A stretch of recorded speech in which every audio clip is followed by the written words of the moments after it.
भारत की राजनीति के चिर युवा और चिर व्याकुल, जो चिर कुपित भी हैं और चिर भ्रमित भी हैं, जो सदैव क्रोध में रहते हैं और सदैव भ्रम में रहते हैं, a leader who is perpetually in tension and perpetually in confusion has given an interview to a confused film star. Confuse इसलिए कि ये उसी ख्याति के फिल्म स्टार हैं श्री कमल हसन जी, जिन्होंने राहुल गांधी जी का इंटरव्यू लिया, जिन्हें बृहदेश्वर में भगवान शिव का मंदिर बनाने वाले, गंगई कोंड की उपाधि रखने वाले और गंगई कोंडपुरम में गंगा जल लाने वाले चोर राजा हिंदू नजर नहीं आते थे। तो मानी बात है, ऐसे लोगों के साथ इंटरव्यू देंगे और परपेचुअली कंफ्यूज नेता होंगे तो वो कंफ्यूजन ही उनका बढ़ेगा। परंतु आज विषय सिर्फ कंफ्यूजन का नहीं है। मुझे तो ये लग रहा है कि राहुल गांधी जी अपनी तथाकथित भारत जोड़ो यात्रा में भ्रमण करते करते भारत का भ्रम के और शिकार हो गए। और मुझे ऐसा लग रहा है, बहुत स्वाभाविक भी है, कि वो जिस प्रकार से केरल में बीफ पार्टी वालों के साथ, तो तमिलनाडु में भारत माता को अपवित्र मानने वालों के साथ, तो महाराष्ट्र में सावरकर जी के विरुद्ध, तो गुजरात के विरुद्ध जो लोग रहे थे, ऐसे गांधीयंस विद गन कहने वालों के साथ रहेंगे तो मानवीय बात है, भ्रम तो बढ़ेगा ही। तो मुझे तो ऐसा लगता है वो भारी विभ्रम के शिकार हो गए हैं। तो उन्हें अब वास्तविक ज्ञान की जरूरत है। जो कबीरदास ने कहा ना, माया दीपक नर पतंग भ्रमि भ्रम वह पड़ंत, वो कहे कबीर गुरु ज्ञान ते एक आधो ब्रंत। तो लगातार भ्रम में पड़ रहे हैं, परंतु आज इस भ्रम में चलते चलते उन्होंने भारत का भ्रम दूर कर दिया। बहुत अब साफ हो गया कि कांग्रेस पार्टी की मंशा क्या है। अभी चीन के साथ विवाद पर भारत की सेना के लिए पीटने का शब्द प्रयोग करने के बाद आज जो वो इंटरव्यू में बोले हैं, इसका अर्थ यह है कि भारत चीन के आगे सरेंडर कर दे। वो रूस यूक्रेन युद्ध का उदाहरण देते हुए क्या बोल रहे हैं कि रूस ने यूक्रेन की ज्योग्राफी इसलिए बदलने का प्रयास किया क्योंकि उसे लगा कि आप वेस्टर्न कंट्रीज के साथ जा रहे हैं। कोट अनकोट में उनका बोल रहा हूं। और यही स्थिति चीन और भारत के साथ है, क्योंकि चीन को लगता है कि अगर हम वेस्टर्न कंट्रीज के साथ हैं तो वो हमारा ज्योग्राफी बदलेगा। मान्यवर, आप कहना क्या चाहते हैं? अब आपने किसी प्रकार का भ्रम शेष नहीं रखा। आपने बहुत साफ कह दिया कि जैसे किसी जमाने में आपकी खानदानी रवायत के चलते हुए, भाई भाई का नारा के चलते हमने अपनी जमीन गंवाई थी, आप चाहते हैं कि चीन के आगे नतमस्तक हो जाए भारत। मुझे लगता है कि इस इंटरव्यू को सुनने के बाद सुनने वाले में कोई कंफ्यूजन नहीं बचा होगा।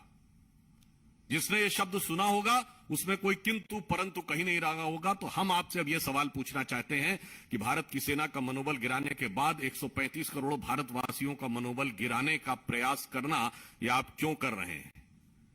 चीन से मिले चंदे के, दान के, एहसान की वजह से कर रहे हैं, या चाइनीज कम्युनिस्ट पार्टी से हुए करार के प्यार की वजह से कर रहे हैं?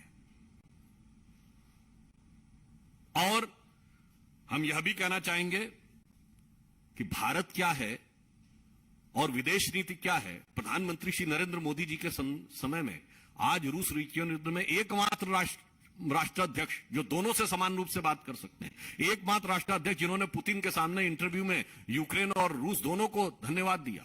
यमन के समय की लड़ाई में हम ही एकमात्र देश थे, 19 देशों के लोगों को हमने निकाला था।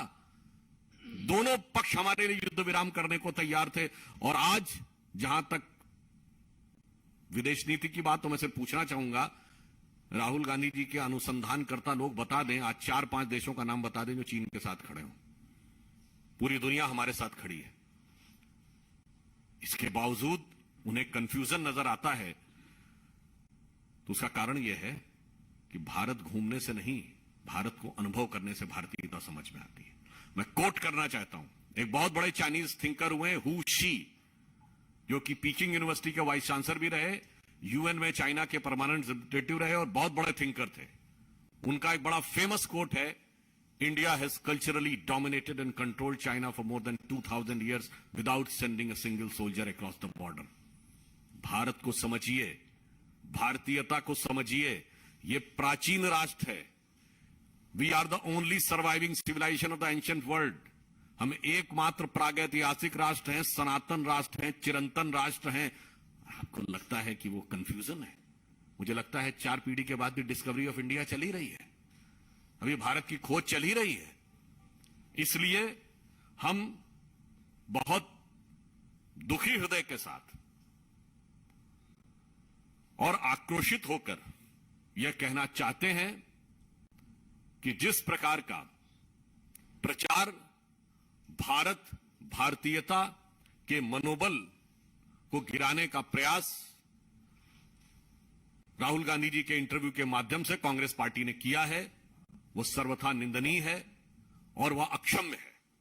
और वैसे तो आपको ध्यान हो, ये महोदय सदैव कंफ्यूज रहते हैं। हिंदू और हिंदुत्व में भी कंफ्यूज थे, विदेश नीति पे भी कंफ्यूज है, अर्थनीति पे भी कंफ्यूज रहते हैं, कोविड को मोविड बोल देते हैं, क्योंकि इनकी आंखों में मोदी विरोध का मोतिया बिंदु है। तो ये मोतिया बिंदु के शिकार होने के कारण सदैव इस प्रकार की अनर्गल बातें करते हैं। और अंत में मैं सिर्फ यह कहना चाहूंगा, इन पे वो युक्ति लागू होती थी, कहे तो थे भारत जोड़ने जा रहे हैं और भारत के विरुद्ध इतना विश्वमन करने लगे। मतलब एक वो आपने पुराना दोहा सुना हो ना, आए थे हरिभजन को और ओटन लगे कपास। तो कांग्रेस और राहुल गांधी जी के ऊपर यह युक्ति चरितार्थ होती है। अंत में मैं पुनः कहता हूं कि आपने यह कहकर बिल्कुल अपने मंशा साफ कर दी है कि भारत को उसी प्रकार चीन के आगे समर्पण करना चाहिए जैसे आपके दौरे हुकूमत में होता था। धन्यवाद। राहुल गांधी जो अपनी यात्रा शुरू भी कर रहे थे, हनुमान मंदिर से शुरू की थी, वहीं पर कन्हैया कुमार का कहना था कि राजनीति के लिए यात्रा वो करते हैं। कैसे देखते हैं?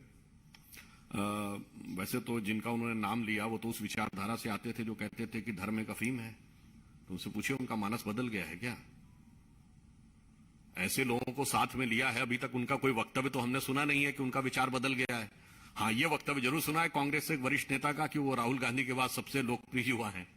तो पहले तो तय कर लेना कि किसका विचार सही है, मंदिर जाने वालों का या जो कहते थे कि धर्म एक अफीम है, या वो उनके कर्नाटक के कांग्रेस के कार्यकारी अध्यक्ष जो कहते थे हिंदू शब्द गंदा है, या जिसके साथ वो इंटरव्यू दे रहे थे जिसको भारतीयता और हिंदू धर्म के इतने विराट और महान शासक हिंदू नजर नहीं आते थे। The problem is a परपीचुअल confusion.